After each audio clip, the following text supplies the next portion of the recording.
একবার কল্পনা করুন, এই 2026 সালটা শেষ হয়ে গেছে। আজ হলো 31শে ডিসেম্বর 2026, আর আপনি একটি আয়নার সামনে দাঁড়িয়ে আছেন। আর আপনার সামনে আপনার দুটো ভার্সন আছে।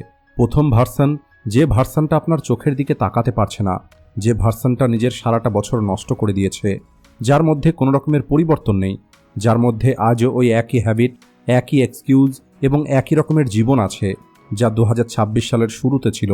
আর আপনার দ্বিতীয় ভার্সনটা সাইলেন্ট কিন্তু অনেক বেশি কনফিডেন্ট।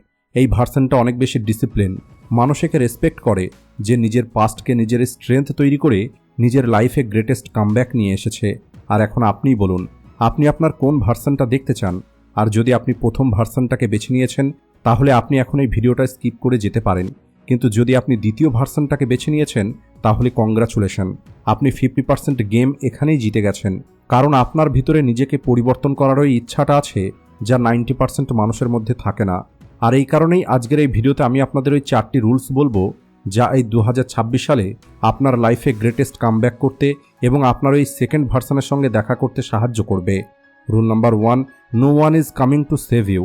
দেখুন, সত্যি কথা বলতে বেশিরভাগ মানুষ কেবলমাত্র অপেক্ষাতে আছে মোটিভেশনের, সঠিক সময়ের, অথবা এমন একটি মানুষের, যে মানুষটা আপনার জীবনে এসে আপনার জীবনটা বদলে দেবে। কিন্তু সত্যি বলতে জীবন এভাবে কাজ করে না। কেউ আপনার স্বপ্নের সম্পর্কে চিন্তা করে ঘুম থেকে ওঠে না, কেউ রাত জেগে আপনার কষ্টটা অনুভব করবে না। তাই যে পরিস্থিতির মধ্যে আজ আপনি আছেন, ওই পরিস্থিতির জন্য কেবলমাত্র আপনিই দায়ী। আর এটা হলো ডার্ক রিয়ালিটি। আপনি টায়ার্ড হতে পারেন, আপনি চিন্তিত হতে পারেন, আপনি কনফিউজ হতে পারেন, কিন্তু তারপরেও আপনার জন্য কোনো কিছু দাঁড়িয়ে থাকবে না। না সময় দাঁড়িয়ে থাকবে, না অপরচুনিটি পুনরায় আপনার কাছে আসবে। আর এর থেকেও খারাপ কথা কি জানেন? যখন আপনি খারাপ সময়ের মধ্যে থাকেন, তখন মানুষ আপনাকে ছেড়ে দেয় না, বরং তারা কেবলমাত্র এগিয়ে যায়। কারণ প্রতিটা মানুষের কাছেই নিজস্ব একটি লড়াই আছে।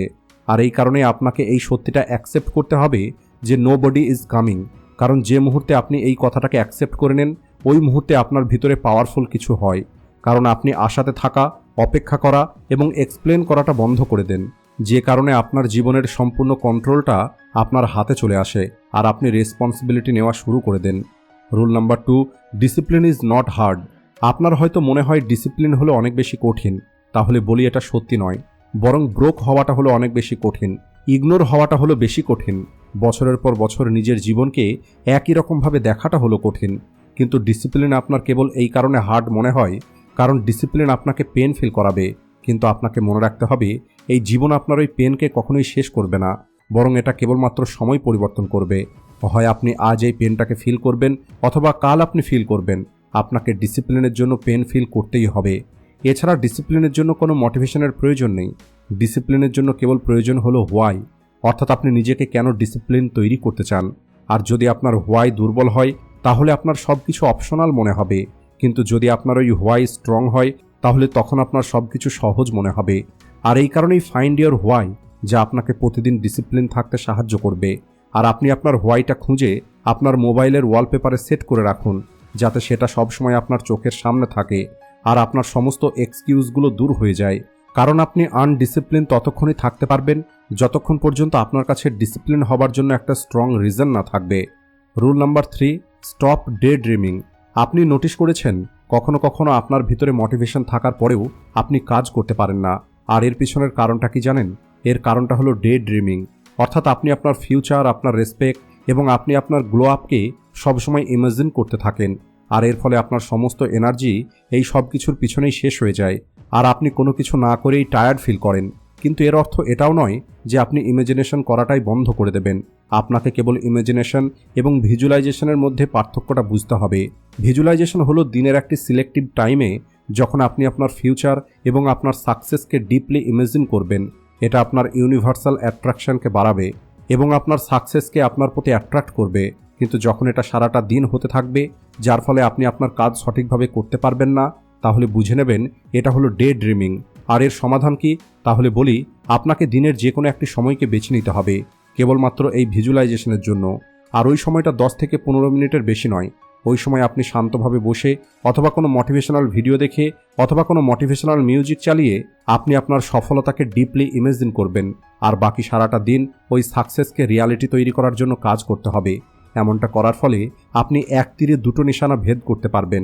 প্রথমত, আপনার ডে ড্রিমিংটা শেষ হয়ে যাবে, কারণ এখন আপনার কাছে ইমাজিনেশন করার জন্য একটি ফিক্সড টাইম আছে। আর দ্বিতীয়ত, ল অফ অ্যাট্রাকশনের কারণে আপনি আপনার সাকসেসকে অ্যাট্রাক্ট করে নেবেন। Rule number 4, comeback happen quietly.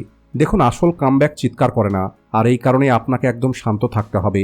কোনো রকমের অ্যানাউন্সমেন্ট নয়, কোনো রকমের পোস্ট নয়, কোনো রকমের এক্সপ্লেনেশন নয়, কারণ যখন আপনি সবাইকে বলে দেন তখন আপনার এনার্জিটা লিক হয়ে যায়, আর তখন অনেক বেশি সম্ভাবনা থাকে যে আপনি কোনো কিছুই করতে পারবেন না।